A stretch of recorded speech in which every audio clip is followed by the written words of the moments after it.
ושרים ילוזו והחסידים ברינה ברינה יגילו והחסידים ברינה ברינה יגילו והחסידים ברינה ברינה יגילו והחסידים ברינה ברינה יגילו הם צדיקים.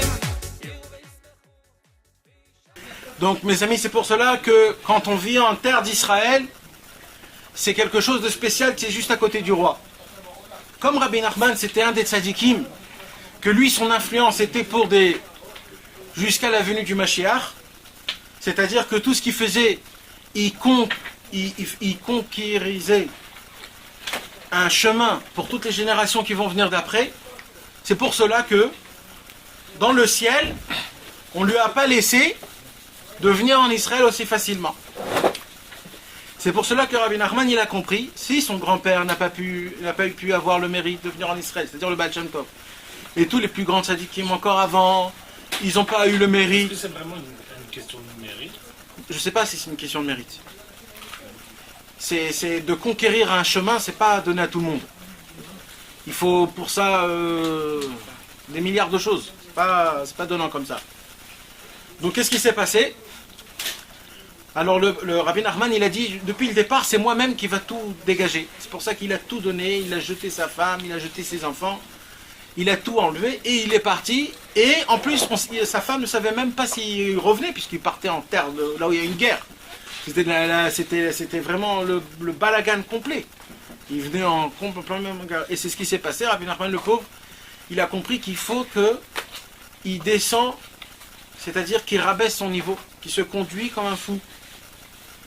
Pourquoi? Pour troubler le Yetzer Hara. Parce que quand le Yetzer Hara, il voit un homme qui est très grand, alors qu'est-ce qu'il fait? Il s'attaque, il s'explose à lui. Alors qu'est-ce qu'il a fait Rabbi Nachman pour essayer de troubler le Yetzer Hara? Il s'est rendu comme un fou. Il a enlevé son chapeau, il a enlevé sa veste, il commençait à jouer avec des enfants, il jouait au pistolet, et il se changeait son nom. Des fois, tout ça dans son voyage. Pourquoi? Pour essayer de troubler le Yetzer Hara, pour que le Yetzer Hara le laisse un peu tranquille, pour qu'il puisse arriver en Israël. Après des mois et des mois qu'il a eu le mérite de venir en Israël, de son voyage, il est arrivé en Turquie.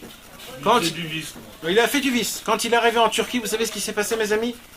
Rabbi Nachman est tombé malade. Il a été paralysé de la tête jusqu'aux pieds. Et Rabbi Nachman il a dit, c'est terminé, c'est maintenant que ça va se passer, je vais mourir. Rabbeinu, il avait 22 ans. 22 ans, mes amis. Il n'y avait encore rien. Ça veut dire, Rabbeinu, il avait des élèves, mais son cher élève n'était pas encore attaché à lui. Rabbi Nathan. Il avait plein d'élèves, mais Rabbi Nathan, l'essentiel de tous les élèves, il n'était pas encore attaché à lui. Et il ne savait pas quoi faire. Il a prié toute la nuit à Hachem, et jusqu'à que son oncle, Rabbi Aaron de Titaïev, il est venu, et il lui a dit en plein milieu de la nuit, lève-toi. Alors Rabbeinu a dit, je ne peux pas. Alors il dit, retourne-toi. Et il s'est retourné. Et il a guéri d'un côté, de l'autre côté, il n'était pas guéri. Et le jour d'après, quand il s'est réveillé la nuit, il y a un arabe qui est rentré chez lui à la maison, c'était en Turquie. Cet arabe est rentré avec un grand couteau, et il a voulu tuer Rabbi Nachman. Et dès que Rabbeinu il a vu cet arabe, il a dit que c'est pas un homme cet homme-là. C'est l'ange de Ishmaël, lui-même, qui est descendu pour me tuer. C'est l'ange. Il a dit, comme moi je ressemble à Yaakov, je vais combattre l'ange de Ishmaël. Comme ce qu'il avait fait Yaakov quand il a combattu l'ange de Esav. Et il a écrit que Rabbi Nachman de Breslev aussi, il a fait un vice avec lui énorme. Et grâce à ça, il a pu le manipuler. Et il a anéanti. Dès qu'il a anéanti, il a reçu toutes ses forces. Et tout de suite après, il est arrivé en Eretz Israël. Après quelques semaines, il a pris un bateau. Il est arrivé en Eretz Israël. Dès qu'il est arrivé en Eretz Israël, il a marché 4 pas. Au moment où Rabbi Nachman a marché 4 pas en Eretz Israël, il a dit, j'ai atteint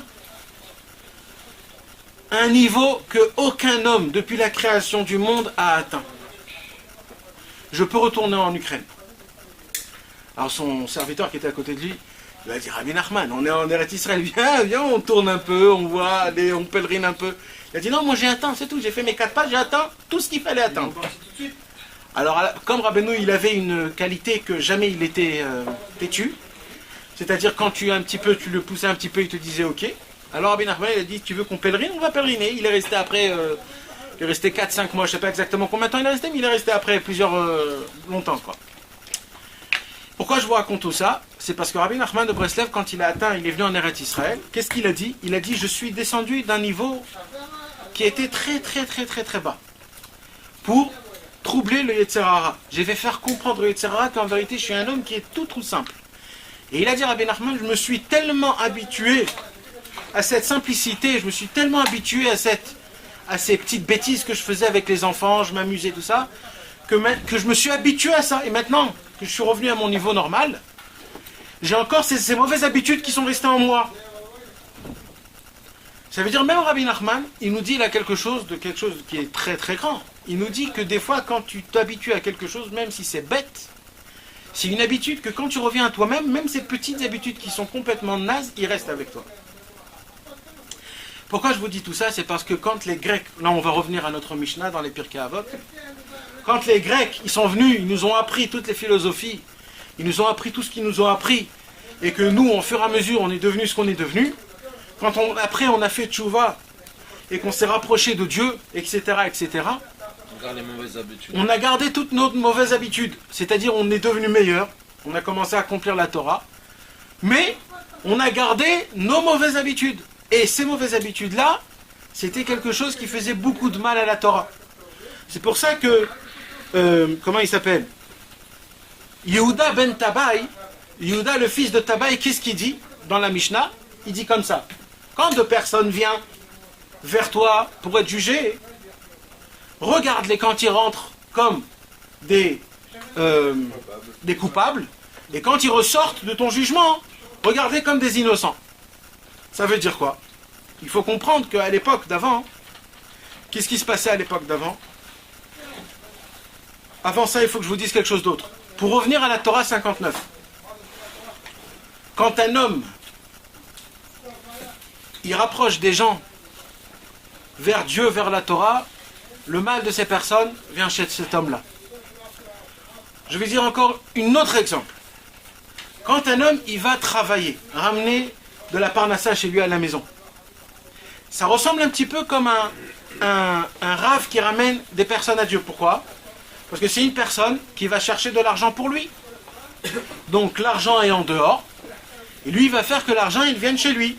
Donc il ramène de l'argent de l'extérieur. Il dit Rabbi Nachman, quand tu ramènes de l'argent de l'extérieur, qu'est-ce qui se passe?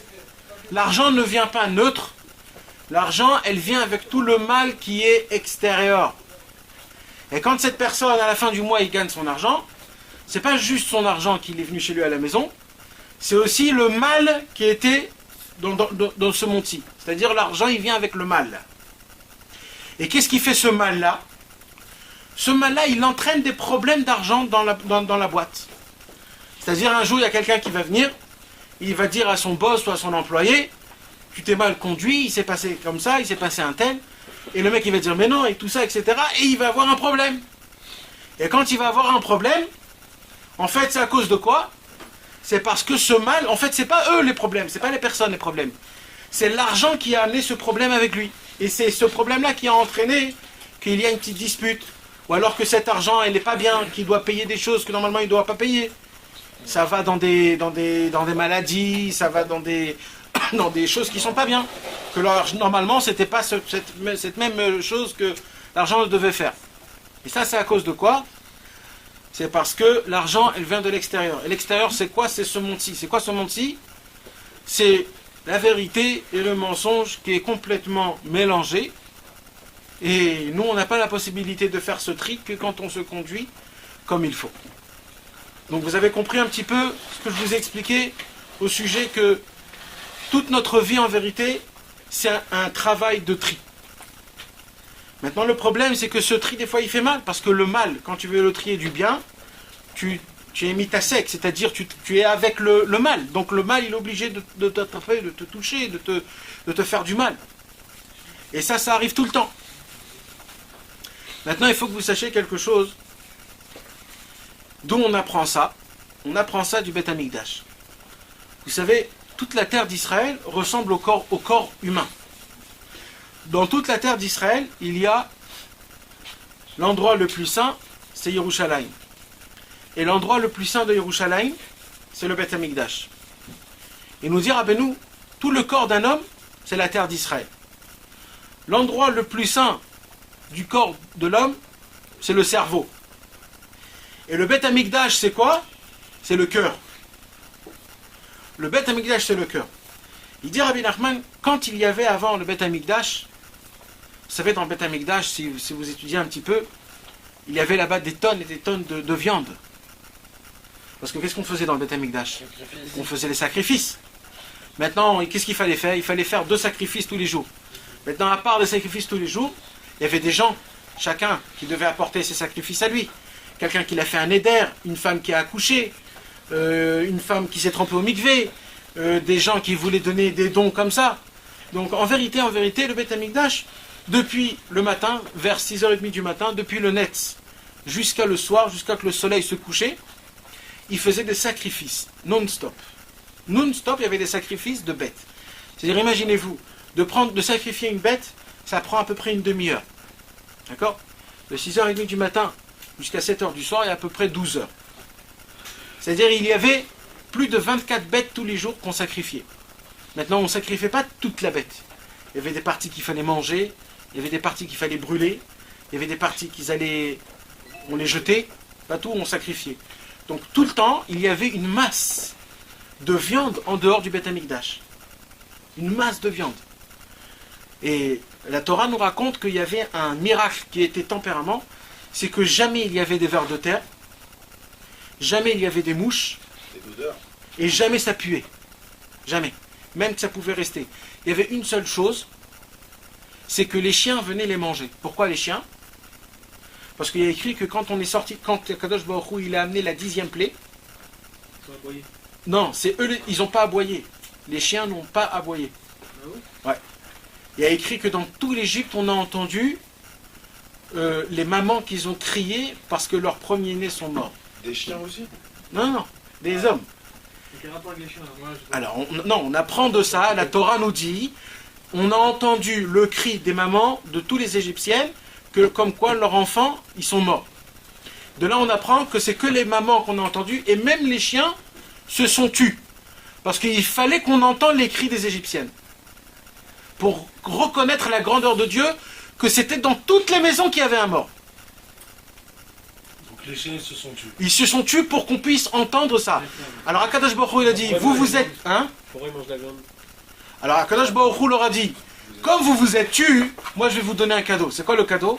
C'est que toutes les viandes qu'on va jeter dans le Beth Amikdash, hein? Non, en dehors, autour.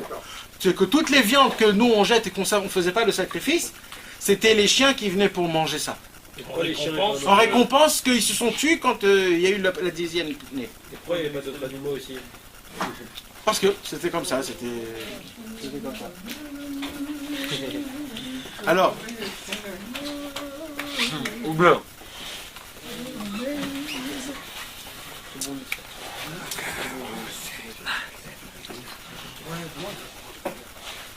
Alors, ce qui s'est passé, mes amis,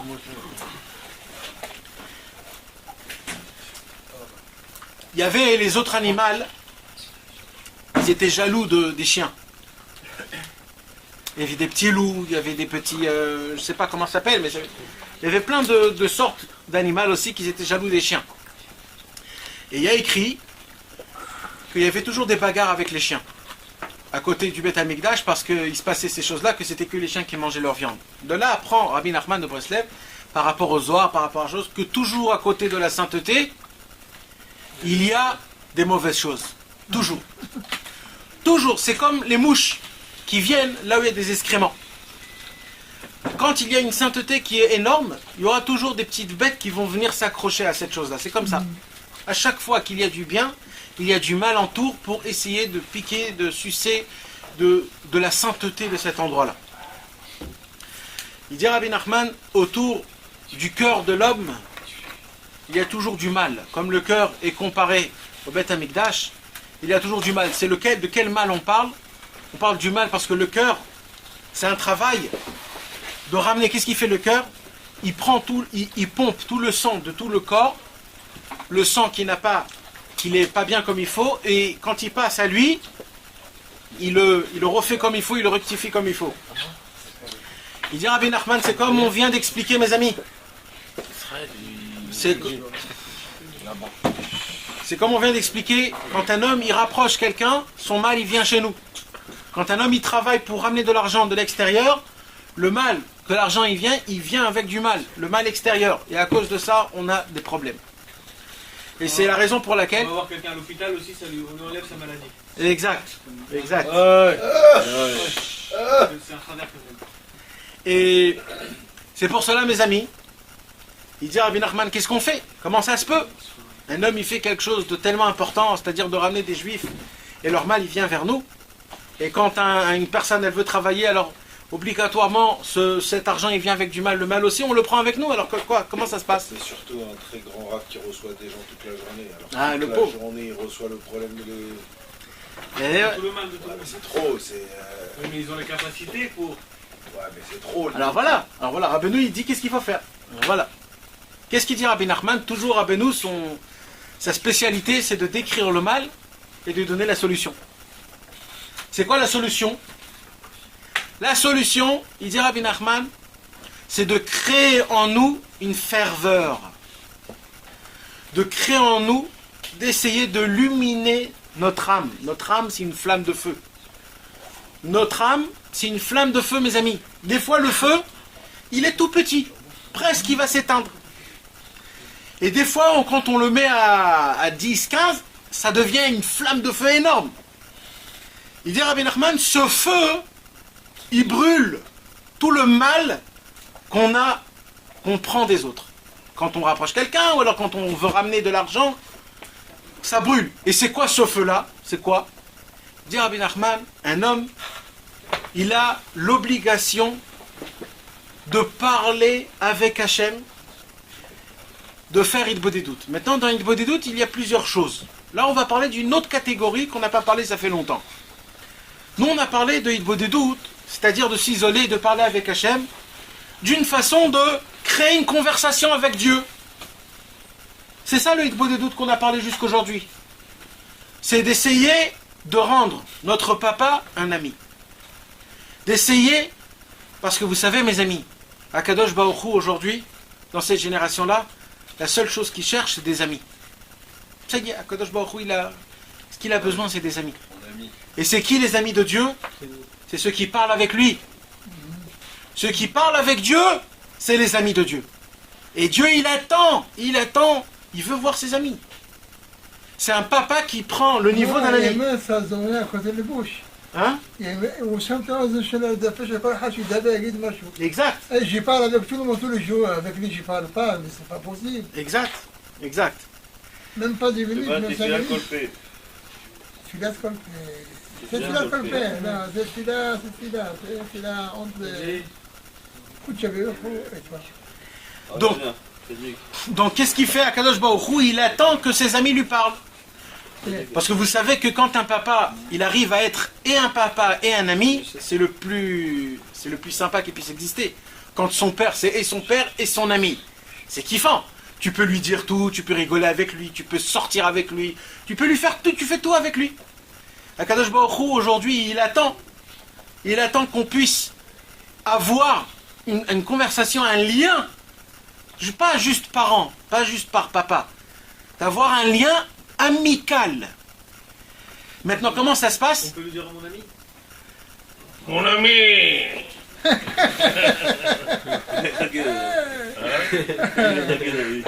Tu peux lui dire, mais il faut que tu te rappelles que c'est ton père.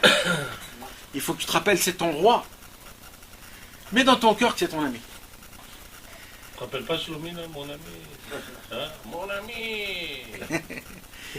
C'est pour cela, mes amis, que jusqu'à maintenant, on a parlé d'un sujet de Hitbodedut, de parler avec Hachem, de créer un lien, une conversation amicale. Mais ce soir-là, on va parler d'un autre point qu'il y a dans Hitbodedut.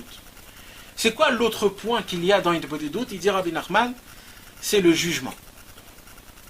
Quand un homme, il va parler avec Hachem, c'est très important et c'est très vital d'essayer de parler avec Hachem, de lui raconter tout ce qui s'est passé aujourd'hui, d'essayer de lui raconter tes sentiments, tes demandes, de parler avec lui. Mais, il dit Rabbi Nachman, il y a une autre chose qu'il faut faire, c'est quoi?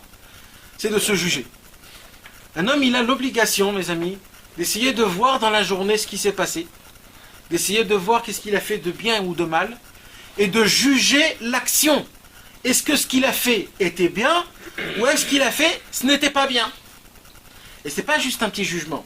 Il faut vraiment le faire. Ça veut dire quand des fois un homme, il fait une bonté avec quelqu'un. C'est vrai que c'est bien ce qu'il a fait là maintenant. Mais ce qu'il faut se poser la question, c'est est-ce que Akadosh Baruch Hu, il a vraiment profité de ce que j'ai fait ou pas? Ça veut dire j'ai fait quelque chose de bien. Mais le bien que j'ai fait, il était bien à 100%. Ça veut dire par exemple, un homme, il a une possibilité de faire une bonté à quelqu'un, de lui donner une tzedaka, ou de lui faire une réparation à la maison, ou alors de lui acheter quelque chose, ou plein de choses comme ça. Maintenant, quand il a fait cette chose-là, il y a plusieurs choses quand une... C'est-à-dire, quand je l'ai donné à celui-là, c'est parce que c'était mon ami que je lui ai donné, ou c'est parce que c'était vis-à-vis à Dieu que je lui ai donné? Si c'est vis-à-vis à ton ami, c'est bien aussi. Mais Dieu, il n'est pas dans l'histoire, là. Quand quelqu'un il fait une bonté avec son ami, il faut que ça soit vis-à-vis Dieu, pas vis-à-vis à ton ami. Quand un homme, il fait des choses... Quand on dit Vafta Hakamora, c'est pas Dieu dans l'histoire. Oui, mais là, on ne parle pas de Vafta Hakamora. Là, on parle pas... Et je vais aller encore plus loin. Même dans ce que tu viens de dire de Vafta Hakamora, il faut faire Vafta Hakamora parce que c'est Dieu qui l'a demandé. Non, mais c'est rien que parce que c'est Dieu qui l'a demandé. Il y a écrit comme ça. Il y a écrit, il ne faut pas accomplir les mitzvot de la Torah normal, parce que c'est normal, mais parce que c'est Dieu qui l'a commandé. Par exemple, dans la Torah, il y a écrit Kibud Avael. Il y a écrit qu'il faut honorer son père et sa mère. Il y a écrit qu'on n'a pas le droit, c'est-à-dire, c'est pas bien du tout d'honorer son père et sa mère parce que c'est normal d'honorer son père et sa mère. Il faut honorer son père et sa mère parce que c'est Dieu qui nous l'a demandé. Si Dieu nous aurait demandé de tuer quelqu'un, il faudra qu'on le fasse exactement parce que c'est Dieu qui l'a demandé. T'as compris? C'est pas parce que c'est quelque chose de normal d'honorer son père et sa mère qu'il faut le faire. C'est parce que c'est Dieu qui nous l'a demandé. T'as compris? Et ça, c'est une différence qui est énorme, parce que tout est dans la tête, mais en vérité, c'est comme ça que ça doit se faire. Maintenant, Comment faire savoir si que Dieu te demande? d'abord, ce qui est écrit dans la Torah. Oui, mais après tu peux pas Ou bien. faire la Torah. Au moins, ce qu'il y a écrit dans la Torah qui est normal, il faut essayer de le faire parce que c'est Dieu qui nous l'a demandé. D'accord. Ça, mais c'est au moins. Quand tu prends l'exemple de celui qui fait une deva pour quelqu'un, qui répare l'électricité chez lui, qui Ouais. a rapport avec Parce qu'il y a une mitzvah d'aider son ami. Une mitzvah de chesed. Maintenant, tu sais ton ami. Tu viens parce que c'est ton ami. D'accord? Il t'a demandé à une tova, je viens. Mais c'est pas comme ça qu'il faut regarder les choses. Il faut regarder les choses parce que Dieu m'a demandé, c'est pour ça que j'y vais. Vous avez compris? Et je sais que, comment on dit, physiquement, ça change rien. Mais moralement, ça change tout. Et tout dépend du moral. Tout dépend de... C'est-à-dire, si aujourd'hui je vole pas, je vole pas parce que c'est Dieu qui m'a demandé. Voilà. Pas parce que c'est normal de pas voler. Exact. Exact. Et sur chaque Inyan, Surtout. Parce que tu renforces la Emouna. Exact. Tout ça T'as devient... pas envie de voler à la base. T'as pas envie de voler, alors je me dis quoi? Faut que je me dise, ah c'est bien, je vole Ouais. parce que Dieu m'a demandé. Ouais. Ça veut dire que tu ramènes en réalité à Et ça. tu sais pourquoi ça? Parce qu'il y a des choses dans la Torah qui sont anormales. tout ça comme ça là. Alors quand ça va venir chez toi, tu te dis mais c'est pas normal ça. Et là tu vas tomber. Il y a une mitzvah de Horaïta de tuer Amalek. Si aujourd'hui on connaît quelqu'un qui vient de Amalek vraiment, c'est une mitzvah de prendre un couteau et de le tuer. C'est une mitzvah. Et si tu le fais pas, c'est une avéra. Tu t'imagines ça? Maintenant si tu joues le joue de normal, pas normal, tu ne laisses pas. Si tu joues le joue que tout c'est Dieu, tu prends un couteau, tu le déchires. T'as compris? Et ça, comme ça, tu renforces ta émouna, parce que toujours tu penses à Dieu, toujours tu dis c'est pour Dieu, c'est très fort. Ouais. Quand tu es soldat, je vais te remettre sur pied, moi. Tu vas encore faire le soldat. Bien. Je vais t'entraîner si tu veux bien. On le remet à l'armée, là. Je sais. Alors il dit Rabbi Nachman de Breslev, c'est important mes amis parce qu'il faut l'accomplir ce qu'on parle aujourd'hui. On ne vient pas juste pour parler, c'est aussi important de parler, mais il faut essayer de l'accomplir. Qu'un homme, il a l'obligation, je ne peux pas vous dire tous les jours, mais au moins de le faire. Je ne sais pas quand, mais d'essayer de le faire, que quand un homme il essaye de parler avec Hachem, d'essayer de se juger sur les actions qu'il a fait pendant la journée. Est-ce qu'il les a fait bien ou est-ce qu'il les a fait mal? Il dit Rabbi Nachman, quand un homme il va se juger, il va faire créer dans son cœur une flamme énorme. Que cette flamme va brûler toutes les mauvaises choses qui puissent exister. Ouais. Et là, Le mal des gens, tout. qu'il a rapporté. Le mal de l'argent. Exactement. Il dit Rabbi Nachman comme ça. Et là, ça va encore plus loin. Si vous ne le faites pas, je vais vous faire que ça va se faire normalement. C'est-à-dire, si un homme ne se juge pas, alors je vais vous faire tout dans ce monde-ci que tu vas être jugé sans que toi tu te juges. C'est-à-dire, un homme il a un problème avec son ami d'argent, il va au juge. Pourquoi tu vas au juge? C'est pas parce que tu as un problème d'argent avec ton copain. C'est parce que tu t'es pas jugé. Donc ce mal-là, en fait, ton copain, il a rien. En fait, tu crois qu'il il veut te voler. Mais c'est pas ça du tout. C'est parce que quand l'argent que vous avez gagné, c'est avec le mal. Et comme cet argent, vous l'avez gagné avec le mal de l'extérieur, il est venu en vous. C'est ça qui vous a créé la marloquette. C'est ne pas l'avoir, là, le mal. Et bien sûr, comment? En se jugeant. Avant. Par exemple, si quelqu'un il a gagné de l'argent et dans une semaine après il se juge. Exact. C'est parce que c'est... Comment je me juge dans l'argent que je viens de faire? Comment j'enlève le mal dans mon jugement? Non, c'est pas ça. Comment j'enlève le mal de l'argent dans mon jugement? Non, C'est ça non, la question c'est tu dois te juger. Pas de Dafka qui parle de cet argent-là. Stam, tu dois te juger. C'est-à-dire Stam. Rien que le jugement, il brûle tout le mal, sans que tu le saches même. T'as compris? Il brûle tout le mal. Que ce soit dans l'argent. Ouais, l'homme est chané. Même Chas Shalom, on ne sait pas. Ça brûle tout. Il faut juste se juger, même si on ne parle pas de ça. Et se juger, raconter alors. Alors voilà, ça c'est une bonne question. Je me suis beaucoup de temps posé la question, ça veut dire quoi se juger? Voilà. Alors j'ai vu... On ne peut pas se punir à soi-même. Non. Se juger, alors aujourd'hui j'ai lu dans les Likuta Halachot, se juger, c'est de comprendre est-ce que l'effet était bien ou mal. C'est-à-dire, j'ai fait quelque chose de bien. Est-ce que je l'ai fait vraiment bien ou je l'ai fait mal? Se juger même sur des bonnes choses. Surtout, il faut se juger. Comment tu dis sur la mauvaise chose? J'ai fait quelque chose de mal ou de bien? Non, parce que mes amis, il y a des choses de mal qui est bien et il y a des choses de bien qui sont mal. C'est vrai, Nathan, il n'y a pas on juge nous-mêmes. Hein? Comme Jim. Exact. C'est pour ça que Rabbeinu nous dit de vous jugez vous.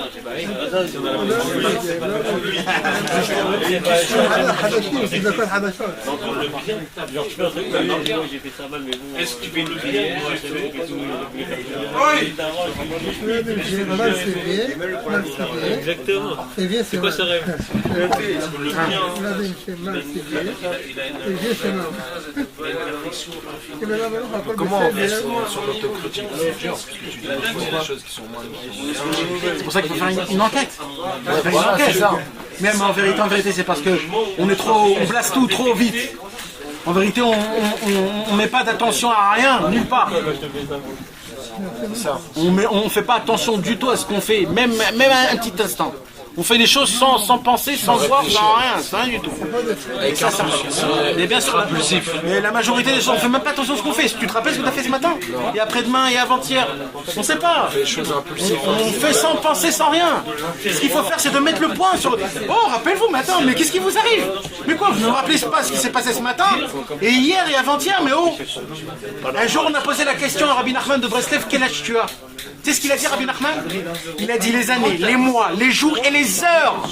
Il se rappelait de tout. De tout. Tout. Il disait qu'on renaît chaque jour. Hein? Il disait qu'on renaît chaque jour. Pourquoi tu n'as pas dit j'ai déjà ce matin? Ouais, bien sûr, ça aussi. Mais ça veut dire que c'était pour apprendre, pour te dire que Rabbi Nachman, lui, il savait. Il savait tout. Dans le chemin, le comprend très bien. C'est un discernement pour devoir te rendre. Dans le chemin, Il a dit quand je suis né, il lui a dit ça de Nathalie. Oh là là, j'avais pas compris ça, j'avais compris. Lui, il a dit ça de naissance en entière. Je disais, mais moi aussi, je suis capable de le faire, de dire ma date de naissance avec moi, je vais voir les gens. Franck. Appelle-le. Il dort. oui, Israël. Israël. Et c'est scientifique. Tu vas vraiment faire. Ton Achri, c'est plus ton frère. כולם, tous, ça, נשמה. C'est quoi, Non, moi je suis tout serviteur. Ah oui. אחרי זה, אתה עוד פעם, עוד פעם. מה אתה רוצה חלקי? מה אתה רוצה ממני? מה אתה רוצה ממני? לא, לא פתיגה, Tu pètes la forme là. אני פלום, בדרך אני אקבל חיות. אני אהיה כמו אני. C'est son rêve. אני אהיה כמו סוס. Ça fait une semaine qu'il attend ça. C'est vaisseau de Franck et lui, on avait déjà un film. Franck, il אני a אהיה כמו écouté ça. אני אהיה בן אדם, זה בן אדם, ça fait bel aדם. Ils ont sorti. Mais ils vont se demander où t'es là. Là-bas. ils sont ici. Bandit. C'est ça qui s'y bandit. Franck, ils vont demander là. Ils vont demander après lui. Non, tu vois, Maxime, il a dit ils vont demander. Tu leur dis, je suis parti faire un tour. T'avais à venir. Maxime m'a dit ils vont demander. Non, non, j'ai dit que je vais partir, je vais venir minuit, 1h, 1h30, 12h peut-être. 2 heures? Ça va. Et tu vas faire jusqu'à 2 heures après qu'on va te laisser nous. T'inquiète pas. Concernant-là, il va te donner un mot. Hein? Qu'est-ce que tu vas faire après Là, nous? je ne sais pas, dans le bois, là-bas. Tu Il faut le faire, je vais faire coucou comme ça, et je vais dans la pièce. Ah, je suis obligé. Ah merde, quand tu rentres, j'ai été docteur. Bien, c'est normal. Docteur House, il m'a dit tout à l'heure. Il m'a dit je regardais Docteur House. Il m'a dit ça m'a tué. Il m'a dit j'étais en train de faire ma Docteur House. Aujourd'hui, il m'a tué. Je connais Marcel, parce que tu vas casser, c'était là, me mettre en livre. Tu l'as évadé, hein, tu sais que là c'est complicité. Ah, d'abord, C'était avec lui, on aurait dit 2 prisonniers, mon frère. Il a évadé de la main. Il faut mettre devant chez Ah oui, c'est comme Voltaire. C'est pas lui que Voltaire nous a ensemble. C'est pas lui que Voltaire. C'est quel hôpital là? Ah, là c'est pas. Le putain de Milico Je change que des bras. On va te mettre la télé comme ça. Mais surtout, c'est quand Shalom, c'est passé. Normalement, quand il y a un jugement, T'as l'internet? normalement le jugement il est à la fin de soirée. Mets la jambe là. Mets la jambe. Dormir. On va pas laisser notre âme monter comme ça. Qu'est-ce que vous avez bien? On dort. Vous croyez qu'on dort? Mets la jambe ici. C'est pas le temps. Faut des doutes quand on dort. Vous croyez pas que c'est comme ça? Comment ça se fait qu'un homme il dort Il a 12 dit heures, de la il se réveille, il est fatigué? droite, il dort. C'est un roi. Vous avez jamais arrivé? Des fois tu te réveilles, t'es hyper fatigué. Et comment ça se fait? Parce qu'on l'a jamais. Alors on a appris. Quand elle revient, elle est fatiguée. Tu te réveilles, tu crois que t'as bien dormi, mais t'en as pris des droites et des gauches. Mais bien sûr. D'abord, ce qui se passe quand un homme il se juge en haut, déjà, il a été jugé en bas.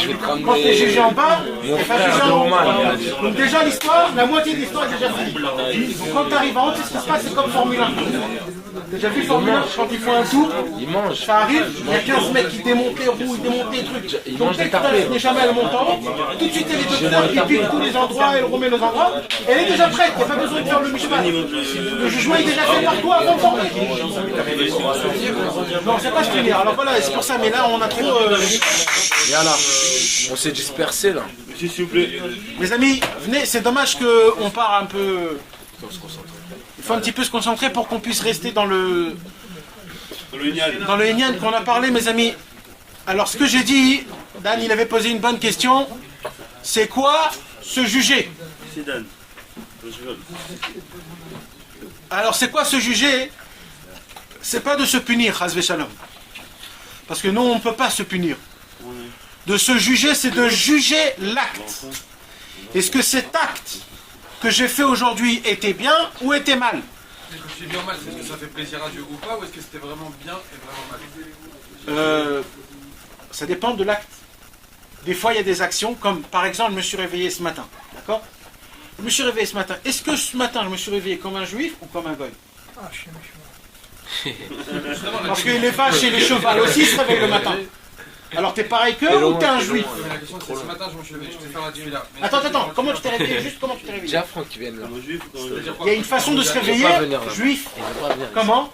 Quand tu te réveilles, tu as compris que Dieu t'a ramené ta neshama vers toi. Donc tu le remercies. Tu dis, Modé Ani Lefanecha, mon Dieu, je te remercie que tu m'as ramené ma neshama et que je ne suis pas resté en mort. Ça, c'est de se réveiller quand même. Pas que tu dises moderné d'une façon Justement, c'est ça la question. opérationnelle. Il faut dire Modéani comme ça parce qu'il faut dire Modéani.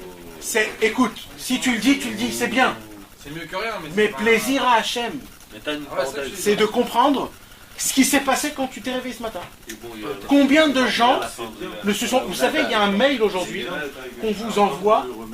Tous les gens qui aujourd'hui ne se sont pas réveillés. Tous les gens. Et il y en a beaucoup. Hein. Il y en a beaucoup. Tu peux voir dans la Chevra Kadisha, là où ils font les morts. Tu vois aujourd'hui tous les gens qui ne sont pas réveillés aujourd'hui. Et tu dis pas, oh Hachem, je fais pas partie de ces cas. Et vous croyez que c'est normal, nous, qu'on se réveille comme ça? On est parti dormir, monsieur, je vais me réveiller demain. Demain, je t'appelle. Comme si que demain, mais attends, qui t'a dit que demain tu seras là? Après demain, on va faire ça, mais oh. Si Dieu me donne la force, peut-être. Exact. Si tu veux faire rigoler Dieu, fais tes projets. C'est quoi la phrase? Si on s'est jugé, et on a fait Modéani, Ah, il fait comme il faut. non, pas comme il faut. Pas comme il faut. Alors tu te juges demain, ce que j'ai fait, c'est pas bien. C'est pas bien, il n'était pas comme il faut. Donc demain, je vais essayer. C'est pas une affaire. Mais ça se veut dire, donc demain, je vais faire en sorte que ça sera mieux. Je sais pas combien, je vais pas le faire. Mais mieux que hier. Ça prendrait une journée. Ça prend une journée. Non, pourquoi? Non. Juste... Mais au moins au début, d'essayer de prendre les choses essentielles. Comment tu t'es réveillé, comment tu as prié, dans ton travail, est-ce que tu n'as pas arnaqué des gens, est-ce que tu n'as pas volé des gens, est-ce que tu t'es conduit avec des gens comme il faut, des juifs, est-ce que tout, etc. Après, chez toi à la maison avec ta femme, après avec tes enfants, après comment tu fais dormir. C'est facile, voilà, on a dit en c'est ça, d'abord les choses essentielles, c'est tout. Après, ça tu dois voir est-ce que c'est bien ou est-ce que c'est pas bien. Maintenant il y a des choses comme qui sont vraiment pas bien. Hein? Si je veux dire autre fois. Monsieur, on s'est garé là. Ouais. Vaut mieux. Il a dit, vaut mieux de le faire sortir. Il a dit quand tu fais mon ami. C'est très important. Chaque parole que tu fais sortir de ta bouche, tu crées un ange. Comme un lion. Et cet ange, c'est un avocat pour toi après son lion. Chaque parole. Ça m'intéresse. Si jamais on fait quelque chose de bien, on se la punition. Bien le matin. De réaliser que c'est pas bien et d'essayer maintenant. De faire tchouba sur le. C'est quoi tchouba? C'est quoi tchouba? C'est d'essayer de te mettre une barrière en plus. J'allais dire d'essayer de comprendre la main sur la tête.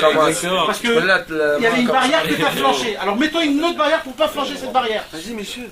Après, c'est encore pire, parce que si tu me dis demain, je fais tout ça, je fais Un café là-dessus. encore plus. Alors il dit Rabbi Nachman, c'est comme ça qu'il faut avec Hachem. Et c'est honte que tu vas te dire tous les jours je répète la même chose à Dieu. Et un corrigé là. Et même si c'est un truc qu'on sait d'avance qu'on va pas réussir à faire, il faut dire à Hachem, Hachem, côté, il nous a boycotté de tous côtés. Genre, il a compris ça vient d'ici. Demain c'est un autre jour, un nouveau monde, c'est quelque chose de nouveau. Essayez de ne pas. Je t'en supplie, Nathan. Parce que si tu dis je t'en supplie, en réalité, c'est un grand niveau de dire je t'en supplie, Hachem, je veux.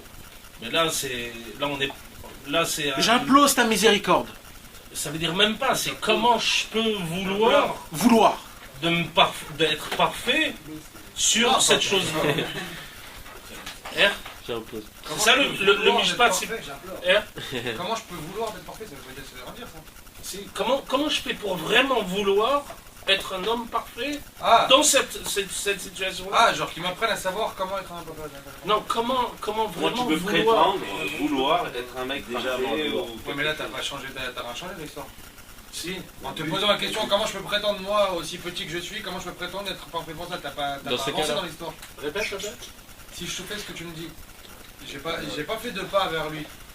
Je suis en train de savoir. Ouais, mais est-ce que tu ferais un faux pas, ça veut dire en disant je t'en supplie, Hachem, je voudrais. Mais dans le cœur, c'est pas du tout le niveau que je suis. De supplier Hachem de vouloir faire sa volonté. J'ai pas cette volonté de supplication, ça veut dire de vraiment vouloir. Je le vis pas le truc, ouais. Oh, donc c'est pas ça qu'il faut dire. Ça veut dire c'est pas ça la vraie chose. La vraie chose c'est. Alors j'aurais aimé vouloir. D'accord, mais maintenant c'est de dire voilà, Ribono Shalom, parce que je sais que la vérité. Je veux vouloir. C'est pas ça. Et encore, attends. C'est pas que Hachem, je veux faire cette chose-là. C'est parce que je sais que c'est ta vérité que je suis un peu obligé de faire cette vérité-là. Mais de devoir le faire avec mon cœur, par amour pour toi, ou pour te connaître, ou parce que je veux faire chouva, non, j'ai pas ça. Parce qu'aujourd'hui, ma volonté dans mon cœur, c'est beaucoup pour les choses de ce monde, beaucoup aussi encore pour les passions de ce monde, beaucoup aussi parce que je suis encore malade des choses de ce monde. Donc je peux pas te mentir, te dire, Hachem, je voudrais réussir à faire ça parce que je veux te connaître, ou parce que je t'aime, ou parce que je veux faire chouva.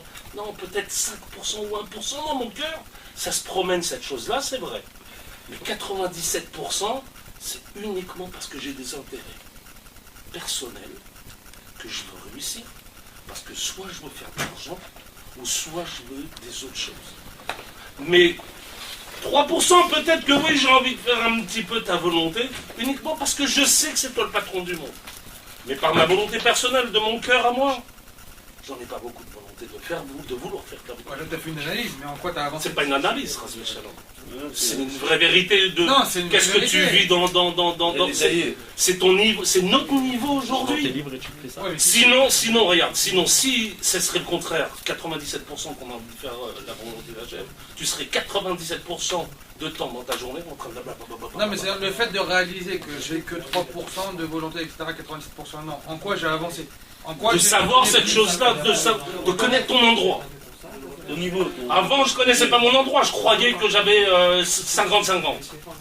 Aujourd'hui, je m'aperçois qu'en réalité, c'est pas la vraie vérité 50-50. La vraie vérité, c'est que j'ai 97% de défauts, ça veut dire au niveau de mes mauvaises volontés, et 3% de bonnes volontés qui restent quand même très très bien. Pourquoi?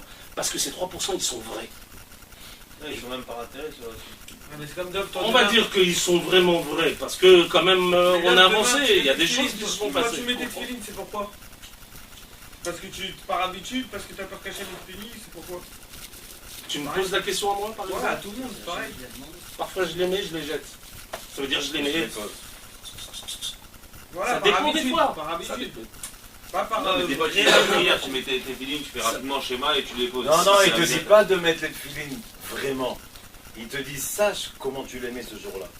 Est-ce que tu les as mis vraiment parce que tu kiffes? Alors sache que c'est vraiment. Mais sinon tu les as mis comme ça. Alors sache que ça c'est ta vérité maintenant. Voilà. Ça c'est les 3%. Si ces 3% tu les sais, ça veut dire que tu es sur 100%. Voilà. Ça veut dire que Hachem il ne peut pas nous faire aller sur 100% si on ne connaît pas nos 3%. Parce que c'est pourquoi? Parce que peut-être que tu peux aller sur un 100% mais qui est complètement imaginaire. Qui est complètement d'imagination. Le fait de savoir que maintenant je suis à 3%, il faut que je demande d'arriver à 5% ou à 4% quand même. Et pourquoi tu veux arriver à 5%? Parce que je réalise que 3% c'est pas suffisant. Mais pourquoi tu veux plus que 3%? Pourquoi est-ce que tu veux plus? Parce que Torah Temet. Parce que je sais que si la Torah demande Torah Temet, c'est pour ça que je veux y arriver. Mais est-ce que vraiment tu as la volonté de faire Torah Temet parce que tu veux aimer Hachem et que tu veux faire Tshuva? Il faut travailler sur ça, il faut travailler sur ce point-là. C'est pas ça. C'est quoi ton truc? Nickel.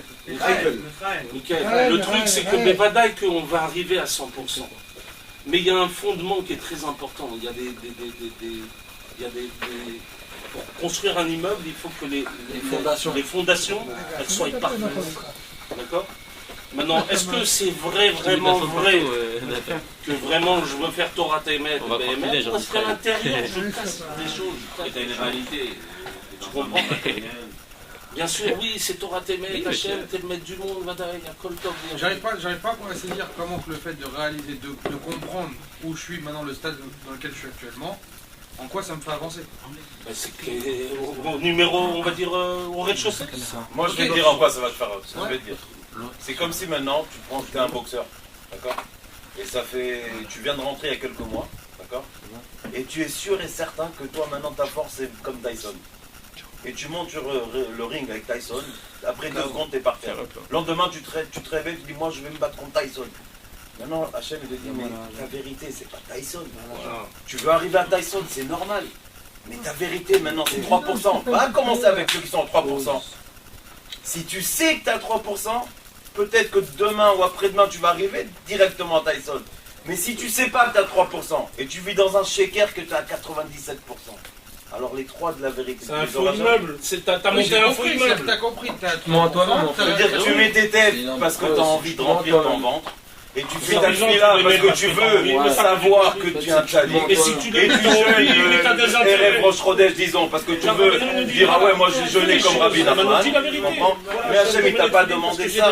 Hachem, si jamais il te dit de venir un tchadien, maintenant je sais que ça, il veut que c'est pas ça pour lui. C'est pas beau, c'est pas bien, c'est pas vrai. Alors comment tu sais si tu fais pour à mettre les tefilines? Si les 3% que tu as, tu sais qu'ils sont vrais. Si tu pries Hachem, il va te donner. donner 3% c'est ton niveau maintenant. Mon frère, si tu sais que tes 3% c'est ton niveau, ça veut dire que ces 3% ça devient 100% pour ton niveau à toi. Parce que les 97 maintenant c'est pas à toi, ils t'appartiennent pas, t'es pas encore arrivé là-bas. D'un côté on peut tomber comme ça. Au contraire, celui qui sait pas que sa vérité c'est 3%, il tombe, il sait même pas qu'il est en train de tomber. Il croit qu'il est moi je mets mes défensives. Mais quel secret tu les mets dans ton cœur, tu pleures. Tu supportes pas les boîtes noires, tu les vois dans la boîte. Il y a des gens, ils font rentrer Shabbat, ils sont on dirait que c'est un jour de deuil pour eux. Pourquoi? Parce qu'ils savent pas le point de vérité là. Mais Hachem, il te dit, dans chaque juif, il y a un point de vérité. Ce point de vérité, il est dans le cœur.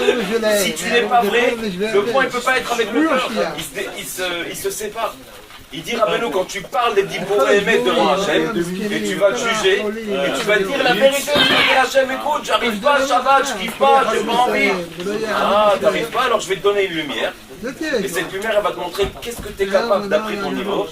Et tu verras que Shabbat, tu vas le kiffer. Et uniquement parce que mais avoue-le que tu supportes pas. Avoue-le, Hachem, il n'a pas peur de ça. Rabbeinu, il te dit, pourquoi il faut parler avec Hachem? Hachem, il sait pas ce que tu veux. Hachem, il sait pas ce que tu veux. Il sait très bien ce que tu penses. Pourquoi il faut lui dire? Parce que Rabbeinu, il te dit, la parole, elle est beaucoup plus haute. Et la parole est capable de t'emmener dans un endroit où ta pensée ne peut pas t'emmener. Mais si Hachem il sait ta pensée, alors je ne vais pas le dire avec ma bouche.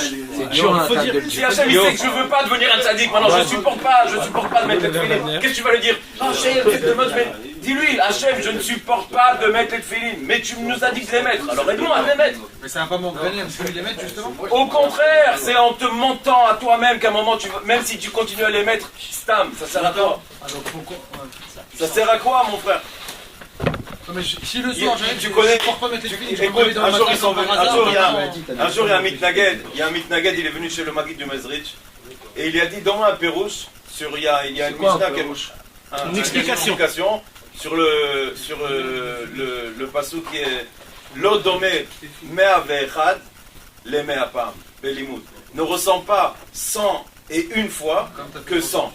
Alors l'autre il a donné une explication, après il a dit au Maguid de Mezrich, et toi qu'est-ce que tu dis?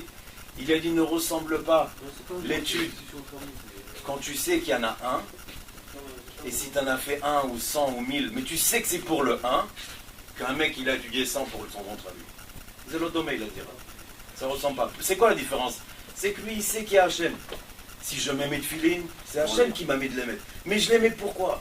J'ai pas envie de les mettre. Dis-lui que t'as pas envie de les mettre. Dis-lui, Rabbeinu il te dit, dis ce que tu as. S'il a dit à Rabbi Nathan, t'as pas de bouton, t'as demandé à Hachem, Rabbi Nathan a dit quoi, un bouton? Rabbeinu il a dit, il faut que tu demandes tout d'Hachem. Alors la vérité, on va pas lui demander. C'est pas un client Hachem, c'est pas un mec au téléphone que tu vas faire. C'est quelqu'un qui sait ce que tu veux avant que tu parles. Alors dis-lui la vérité, t'en vas faire. Maintenant c'est sûr que par exemple, quand on va dire Hachem, tu sais, il me manque de la volonté. J'ai pas la volonté. C'est sûr que ça vient de mes fautes, de mes mauvaises envies, parce qu'en réalité, je te prévadaille que je dois avoir envie. Alors comment retrouver l'envie? C'est ça la question. Alors c'est une question de la parole des maîtres.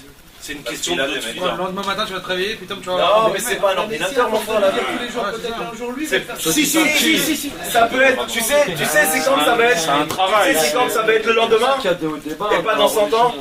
quand tu vas comprendre que c'est pas pour t'en vendre à toi. Si Hachem il va voir que tu vas mettre demain et tu vas avoir une lumière dans les tefilines et tu vas comprendre que c'est pas Michael Louzon et c'est pour Hachem que tu fais ça, il va te l'offrir le lendemain. Mais comme il sait que c'est du temps, il veut t'entraîner, il va te faire courir un peu, il va te faire le truc, et après tu vas être assez fort, il va te faire vas-y, monte, tu vas recevoir de la lumière maintenant. Tu comprends? Mais pour ça, il faut d'abord savoir où on est BMF, mon frère. C'est sûr. On veut que t'édifies. La difficulté de la chose, c'est que c'est un truc qui revient, c'est toujours répétitif. Tout ce qu'on fait, c'est répétitif. C'est là où on tombe. C'est que les filles, on les met tous les matins. C'est parce qu'on n'a pas le mishpat. C'est là où on. Parce qu'il n'y a pas le mishpat que tu tombes dans cette habitude et qu'il n'y a plus le cœur. Pourquoi quand tu bouffes tous les jours, tu kiffes la bouffe? Tous les jours, 3 fois par jour, tu kiffes. Non, il y a des fois, t'es occupé, tu le manges comme ça. Ouais, mais le mais non, on parle pas de ça, on parle pas quand t'es occupé. Maintenant, on va au restaurant tous, tu vas manger de la viande. Même si t'étais hier avec ta famille, là, tu vas la kiffer la viande. Pourquoi? C'est la même viande, c'est le même restaurant, c'est la même place. Même la serveuse, elle a pas changé. Pourquoi tu la kiffes? Le serveur. Non, la serveuse avec une voix d'homme. Tu comprends? Pourquoi? C'est parce que tu dois regarder exactement le travail d'Hachem. C'est un niveau, hein. On n'est pas là-bas, nous on parle parce qu'on fait Zarma, on s'y connaît, mais c'est tout. On n'est pas là-bas non plus, mon frère. Bah, on espère, on veut. On sait où on est, on essaie de savoir. Voilà, exactement. Voilà. Si tu sais où tu es, c'est une grande simra que t'as après. Mais Vadaï, t'as une grande simra de ça. Ça va, il a dit, Hachem, Oev et Haemet, Gam imolo kol kach yafe. Hachem, il aime la vérité, même si elle n'est pas très belle. Mais il aime la vérité. C'est son point de faible. Ça, il aime même les voyous. Il aime tout le monde. Ça veut dire quoi les voyous? Les voyous, c'est Poché à Israël, ça s'appelle. Rabbeinu, il dit pourquoi ça s'appelle Poché à Israël? Parce que Israël a dingue. Même si c'est Poché à, il est Poché à Israël. Ça veut dire qu'il appartient toujours à Israël. Il peut être le plus grand Poché à. En un clic, en une seconde, il peut devenir Rabbi Shimon Bar Yochai. Dans la bouche. Comme ça. Ça serait bien d'écrire aussi. Ça serait bien, mais il faut le dire par bouche. Il faut le dire. Si tu le dis. Non, mais c'est à se rappeler quel point il faut. Moi aussi, je faisais comme ça au début. Je faisais comme ça. J'écrivais tout. Donc j'ai pendant 2 heures de temps. Il y a un moment ou deux, trois. Et c'est ça le mishpat que quand tu arrives à ce point-là, de devoir voir Jérusalem, parce que tu as dit la vérité, le procureur, il n'a plus rien à plaider contre toi. Non mais quand tu t'es fait en bas, on refait pas en haut. T'as déjà vu qu'on juge le même truc dans le 2 fois? Il a été déjà jugé. Le mec il va monter en haut quand il va dormir. Il va monter en haut. Ils vont dire mais attends, il a été jugé, on va pas le rejuger. Et il dira Rabbeinu, ça c'est un vice. Je vous donne à vous le jugement. C'est vous le juge. C'est vous le coupable et c'est vous le juge. Michael, avoue que c'est trop facile ce qu'il dit. Il n'y a pas mieux que ça. C'est trop facile ce qu'il dit. Il n'y a pas mieux que ça. Alors pourquoi on le fait pas si c'est si facile que ça?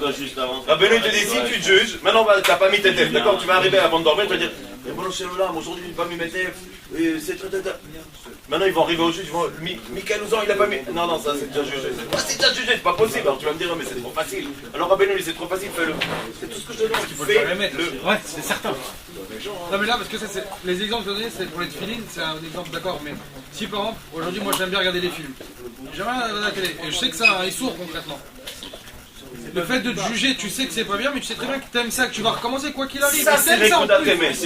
Non, toi ne te mêle pas du futur que Hachem va le faire. Toi il faut que tu dises comme ça Hachem. Ribono Shel Olam. Je sais que c'est assourd de voir des films, parce que A, B, C, d'accord, j'adore voir ça. Mais je sais que toi tu n'aimes pas que je voie ça. Alors aide-moi. Moi je fumais. J'adore. Je fumais. Rabbeinu dit, mes élèves, je veux pas que vous fumez. J'adore, mais d'un mauvais amour. Oui, bien sûr. Et je disais à Ribono Shel Olam, c'est important de dire. Je fume depuis l'âge de 15 ans. Je me suis rapproché d'un tzaddik, là, ça fait 1 an, et il veut pas que je fume. Maintenant, comment tu veux que je m'arrête? Je kiffe.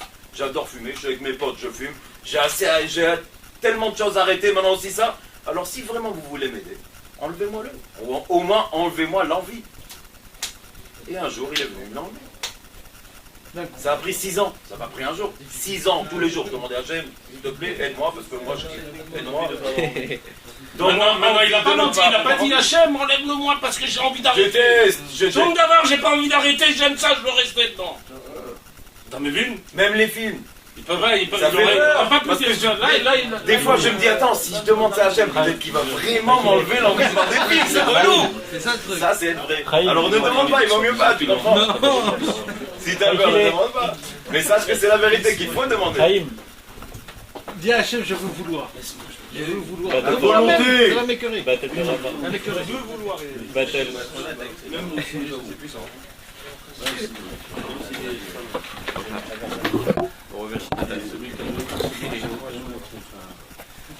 Mes amis, venez, on reprend. On reprend la route du monde. Parce que vous vous rappelez, il faut qu'on explique notre Mishnah à nous. Comment on va voir comment Rabbeinu va nous. On t'a un peu aidé. Ouais.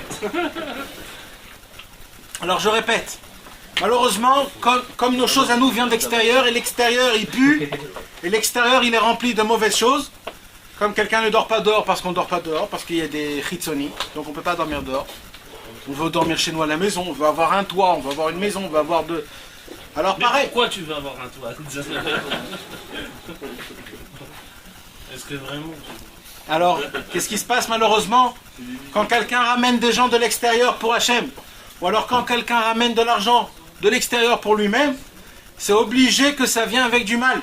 Écoutez mes amis, c'est exactement pareil aussi pour le manger, c'est exactement pareil pour tout. Mais là j'ai donné deux exemples qui sont exemples que normalement on en parle tout le temps, qui sont avec nous dans notre vie tout le temps. Alors malheureusement il y a du mal avec ça. Il dit Rabbi Nachman de Breslev, le mal qui vient de l'extérieur, parce qu'il est rentré chez nous à la maison, comme par exemple de faire rentrer un clochard chez nous à la maison qui est rempli de puces et qui est rempli de problèmes et qui va empester la maison et tout ça. Et la première chose que tu fais, c'est quoi? C'est de lui acheter des habits, de le laver, qu'il soit propre, qu'il soit bien, etc. Pareil, l'argent, quand elle rentre de l'extérieur, elle pue. Elle pue, elle a des problèmes, il y a du mal. Maintenant, ce mal, c'est quoi? Ça va te faire des problèmes, ça va te créer des problèmes. Pareil, chaque chose qui vient de l'extérieur te crée des problèmes. Il dit Rabbi Nachman, c'est quoi le lavage? Le lavage, c'est le mishpat, c'est le jugement quand un homme se juge dans l'idbo des doutes avant de rendre son âme quand il va dormir chez lui à la maison. Première chose qu'il faut qu'il fasse, c'est de se juger, d'essayer de voir les actes qu'il a fait pendant cette journée. Est-ce que ces actes, ils sont bien ou pas bien? Maintenant, n'allez pas vous tracasser la tête de dire combien et tout ça. Il suffit un point même, un point, de commencer par un point, c'est déjà suffisant. De prendre un point dans la journée et de se dire, est-ce que c'est bien ou c'est pas bien ce que j'ai fait? Si c'est pas bien, je vais essayer demain de ne pas le refaire. Si c'est bien, je vais essayer de le faire mieux encore. C'est ça de se juger. Ah, mais pour bien, faut juger. Hein? Mais les choses bien, il faut savoir si c'est vraiment ça a été bien, vraiment pour Dieu ou pas bien. Non mais ça c'est le jugement, après une fois que tu as le jugement, tu as réussi à une chose. Bah, c'est ça le jugement, c'est de prendre sur soi. Quand tu viens chez un juge, tu te dis, prochaine fois je ne ferai pas. C'est pour la prochaine fois je vais faire mieux, ou alors je vais essayer de ne pas faire la chose. Parce que là, quand il faut te voir comme un coupable. Alors attends, on n'a pas expliqué encore. Maintenant, les choses qui étaient vraiment pas bien, mes amis, ce qu'il faut faire quand on se juge, c'est quoi? Les choses pas bien. Vous savez qu'avant qu'on fait quelque chose de pas bien, on flanche une barrière. Il faut essayer de arranger cette barrière. Quand par exemple il fait une avéra tout le temps, cette avéra c'est parce qu'il s'est laissé emporter par quelque chose. Alors, c'est quoi la vraie tchouva? La vraie tchouva c'est d'essayer de demander de ne pas t'emporter, mais quand même tu t'emportes. Il faut essayer de voir c'est quoi qui t'emporte. Et essayer de ça, comme par exemple, quelqu'un il a des amis, ces amis-là, à chaque fois qu'il le voit, c'est pour voir un film, c'est pour jouer aux cartes, c'est pour aller au casino, je sais pas quoi. Alors, lui il sait tout le temps que ces amis-là, c'est ça qui se passe. Alors il faut qu'ils se disent, comme j'ai envie de le faire et quand je vois ces amis-là, c'est ça que je fasse, alors je vais essayer de les éviter. Et comme ça, il s'est créé une barrière pour pas tomber. Dans chaque mauvaise chose, il faut essayer de se créer une barrière. C'est ça la vraie tchouva, c'est ça le vrai jugement. C'est d'essayer de trouver la barrière qui est facile à faire pour ne plus le refaire. D'accord? Il dit Rabbi Nachman, hein? Non, c'est faux. Tu seras étonné combien de choses tu pourras faire et tu seras étonné combien tu vas kiffer ta vie. Tu vas être propriétaire de toi-même. Tu vas être étonné. Et tu vas être étonné combien ça a été une rassera d'être dans cette vie-là. Tu seras étonné. Alors mes amis, il dit Rabbi Nachman, quand un homme se juge, qu'est-ce qui se passe? Il prend la flamme de feu qu'il a dans son âme, qui est en train de s'éteindre, et il l'élève énormément. Ça devient une flamme énorme de feu. Ce feu-là, c'est la ferveur. On ne va pas le sentir, mais spirituellement, ça brûle tous les mal qu'un homme il a encaissé pendant des années et des années. Ça brûle. tout l'argent qu'il a pris de l'extérieur, toutes les personnes qu'il a ramenées, les personnes qu'il a influencées de faire du bon et tout ça, ça brûle ce mal. Et grâce à ça, la personne est sauvée. Maintenant, si un homme il fait ces choses-là sans faire le jugement, il dit à Kadosh Baruch Hu, comme vous avez pas fait le jugement en bas, je vais vous amener dans un juge virtuel. Il va avoir des problèmes d'argent. Ces problèmes d'argent va vous amener dans des jugements. On va être convoqué dans un juge. On va avoir des problèmes d'arnona. On va avoir des problèmes de PV. On va avoir des problèmes, etc., etc. Tous ces problèmes d'argent, en fait, c'était quoi? C'était une seule chose. La fainéantise du jugement dans les des doutes. Donc quelqu'un qui se juge, il a peu de galère. Alors, un homme qui se juge, il s'est jugé en bas, il a enlevé le mal de tout le reste. Normalement, il a plus de galère, normalement. Mais c'est quoi ce juge, encore une fois? Il raconte qu'il fera plus, il recommencera plus. De connaître l'acte, est-ce qu'il a été bien ou pas bien? Et s'il le refait? Non, il faut le dire, il faut se juger. Non, on sait qu'il y a un acte pas bien. Un acte pas bien, il faut essayer de trouver les barrières ou à cause de ça t'as flanché de faire ça. Et d'essayer de te mettre... Non, essayer de plus recommencer, c'est normal, ça on sait. Mais essayer de plus recommencer, voilà, il faut essayer de comprendre pourquoi tu es tombé. Ça veut dire, par exemple, comme j'ai dit un exemple, des fois un homme il flanche à cause de ses amis. Alors il faut qu'il essaye, t'as compris? Donc il faut essayer de trouver où il est la barrière, là où il a flanché, de se dire, bon, si cette barrière je vais essayer de plus faire. Si après il reflanche, il faut qu'il retrouve une autre barrière. Peut-être c'était pas ça, peut-être c'est quelque chose d'autre. Il faut essayer de trouver l'acte, et c'est sûr. C'est comme ça qu'on juge. C'est comme ça. Ça c'est sur les mauvais, sur les actes qu'on sait tellement. Et il y a aussi un jugement sur... Il y a des fois que tu te conduis, tu sais pas si c'est bien ou si c'est pas bien. Et ça, malheureusement, comme on est complètement au hasard, il y a plein de choses qu'on fait et on sait même pas si c'est bien ou si c'est pas bien. Il faut savoir, même les choses bien, il faut savoir. De se juger, c'est pas que dans le mal, c'est de se juger dans le bien. D'accord? Maintenant, on va revenir dans notre Mishnah. Notre Mishnah, elle nous dit... Notre Mishnah nous dit... Quand deux personnes rentrent chez toi pour être jugées, regarde-les coupables. C'est-à-dire quand toi tu fais une bonne éduque, tu te dis tes fautes que tu as fait et à la fin tu sors innocent comme quoi tu vas plus les refaire. Tu as mis des barrières. Ouais. Et en haut c'est terminé. Mais si t'as pas mis les barrières. Si t'as pas mis les barrières, il faut essayer. C'est pas la volonté. On a fait comme il a dit Dom. On s'est jugé, on a compris où c'est qu'on était. On s'est pas mis de barrière parce que quand il n'y a pas de volonté d'avancer. Non, il faut toujours essayer de plus reflancher. Non, mais en principe, ça vient tout seul. Ça veut dire, quand par exemple la personne elle parle des paroles de vérité, alors Kadosh Baruch Hu, il lui montre aussi comment te garder. Tu comprends? C'est pas nous personnellement qui connaissons, comprenons comment mettre nos barrières. C'est dans la tfila, quand l'homme il prie, après il reçoit quelque chose puisque tu as demandé au roi, tu as demandé à Hachem. Kadosh Baruch Hu, il va te montrer le droit chemin. Où ne pas aller et où plus aller. Donc c'est là où quand tu comprends que tu vois, c'est là que de cette compréhension, c'est là où t'en fais une barrière. Mais t'as pas envie de mettre cette barrière. Mais une barrière que tu peux tenir. J'évite pour voir les films, j'évite un jour par exemple de voir un film. Ouais, ou alors si t'en vois 2, 3, t'en regardes 2 ou 1. T'as pas envie de mettre cette barrière alors. Ou essayer de pas voir la fin ou le début. C'est un peu dur ça, mais. Ah, c'est naze. Je sais pas, t'as compris quoi. Ou alors même d'arrêter le film. Tu arrêtes en plein milieu, tu dis j'arrête. Pour Dieu, ça c'est pour Dieu. J'arrête un quart d'heure. Ça, c'est des détails casser la télé. C'est des détails, des barrages, mais c'est magnifique. Mais bien sûr, mais il faut les connaître, il faut les faire, il faut les Le accomplir. meilleur barrage, tu donnes ta télé, c'est tout. D'accord, mais tu t'imagines, tu te dis je vais donner ma télé, je vais pas donner, ben je donne pas. Voilà, donne pas. Le mec il veut voir un film. Alors tu dis à Hachem, moi je suis véritaire avec moi-même.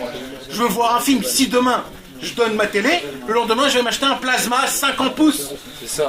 Alors, Ça va revenir encore. encore plus grave, quand ça revient en explosion. Là, tu mets le projecteur. Alors direct. voilà, exactement. Mec dit, tu mets le projecteur. Tu connais le projecteur là, grand truc.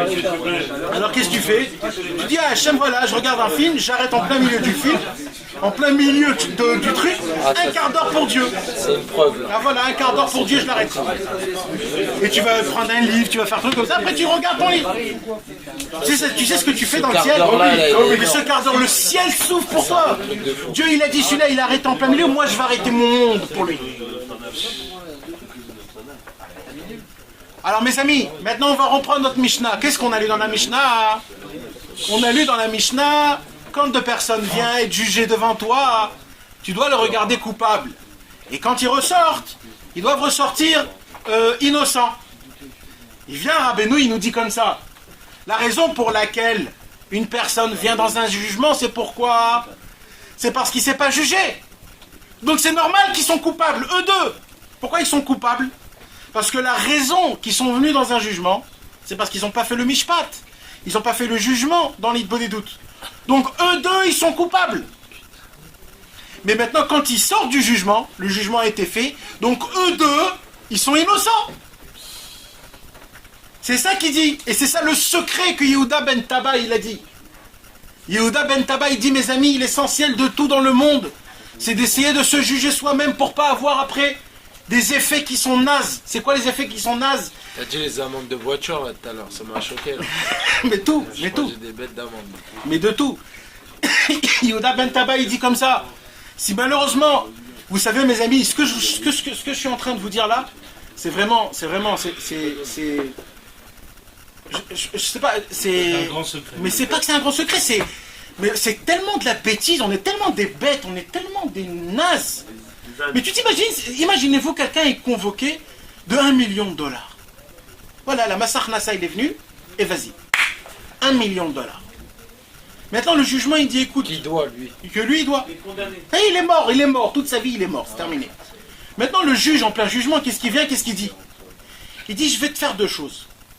Si tu vas te juger toi-même, je te laisse tranquille. Mais tous les jours. Mais si tu ne vas pas te juger toi-même, tu vas les payer. Et le mec, qu'est-ce qu'il fait? Il rentre chez lui et il dit j'en ai marre, j'ai pas la force, je sais pas, je suis fatigué, j'ai envie de dormir ce soir. Et vas-y, tous les soirs comme ça. C'est la même chose. Mais c'est exactement pareil. Vous voulez être jugé en haut ou en bas? Par quelqu'un d'extérieur ou par vous-même? C'est encore mieux quand nous-mêmes on se juge. Parce que c'est nous-mêmes qu'on se juge. C'est nous-mêmes le jugement, c'est nous-mêmes le coupable, c'est nous-mêmes l'innocent, c'est tout nous. Donc quand un homme il se juge soi-même, il essaye de comprendre ce qu'il a fait, si c'est bien ou pas bien. C'est terminé l'histoire, il sait même se juger. Du bon côté, comme il faut, il essaye le lendemain et ainsi de suite. Mais non, nous on est des cacablata, et nous qu'est-ce qu'on se dit? On se dit non, j'ai pas la force ce soir. Demain peut-être. Mais attends, mais qu'est-ce qui se passe? Mes amis, notre Neshama, quand elle monte en haut dans le ciel, elle en bave. Hein. Ne croyez pas, elle en bave. On peut dormir des 8 heures et des 10 heures et se réveiller très fatigué. Comment ça se fait? On se réveille après 10 heures de sommeil fatigué? Mais c'est normal ça? Non, mais je vous demande, est-ce que c'est normal ça? Même chez les bêtes, ça n'existe pas ça. T'es KO toi encore. Mais comment ça se fait? Vous savez pourquoi mes amis? Parce que notre Neshama, elle a bavé. Elle a bavé. Alors quand elle revient, il est hyper fatigué. On se réveille après 10 ans, on est hyper fatigué, on est comme ça.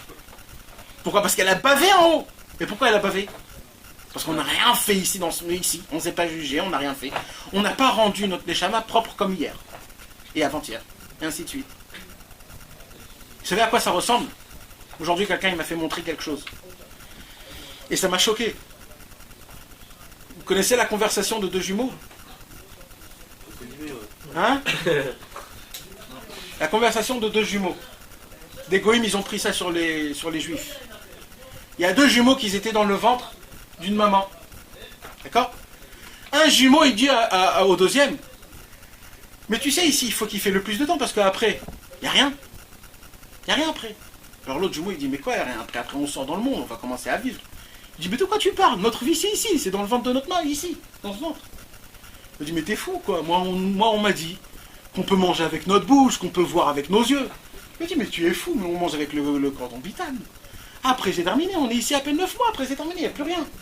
Il dit, mais quoi, il n'y a plus rien? On m'a dit, moi, que quand après les 9 mois, on sort, c'est la vraie vie, c'est ça. Il dit, mais t'es fou. Mais c'est pas du tout comme ça. Alors, le deuxième, il dit, mais tu sais pas, toi, il y a notre maman, on est dans le ventre de notre maman. Tu sens pas que des fois, notre maman nous caresse, on l'entend chanter des fois? Et l'amour de notre maman, tu ne la sens pas? Il dit, mais t'es fou, de quoi tu me parles? Je ne vois pas du tout, il n'y a aucune maman. Tu vois une maman là? Il dit, mais tu comprends pas que notre maman, c'est tout ce qui nous entoure, c'est tout ça. C'est le monde en entier, on vit dans notre maman. Et l'autre jumeau, il dit, mais t'es complètement délirant, toi. Mais ça n'existe pas, complètement tu délires. Cette conversation, vous savez, c'est avec qui? Yaakov et Esav. C'est exactement ici, on est dans le ventre de notre maman. Akadosh Baruch Hu nous donne à manger, nous donne à boire, nous donne tout. c'est lui qui nous entoure. On vit dans lui. Il est partout. Et nous, on croit que quand on va partir mourir, ça va être la fin. Exactement l'inverse. Quand on va mourir, c'est là que ça va commencer. C'est là qu'on va sortir du ventre de la maman. On va voir, on va manger, on va danser, on va connaître c'est qui notre maman. C'est qui nous a toujours donné du manger. C'est qui nous a aimés, qui a chanté pour nous, qui a attendu, qui a souffert pour nous. Si on ne comprend pas ça, on n'a rien compris de notre vie. Tu t'imagines, on ressemble au jumeau qui est dans le ventre de sa maman et qui dit c'est ça toute la vie. C'est tout, il n'y a rien.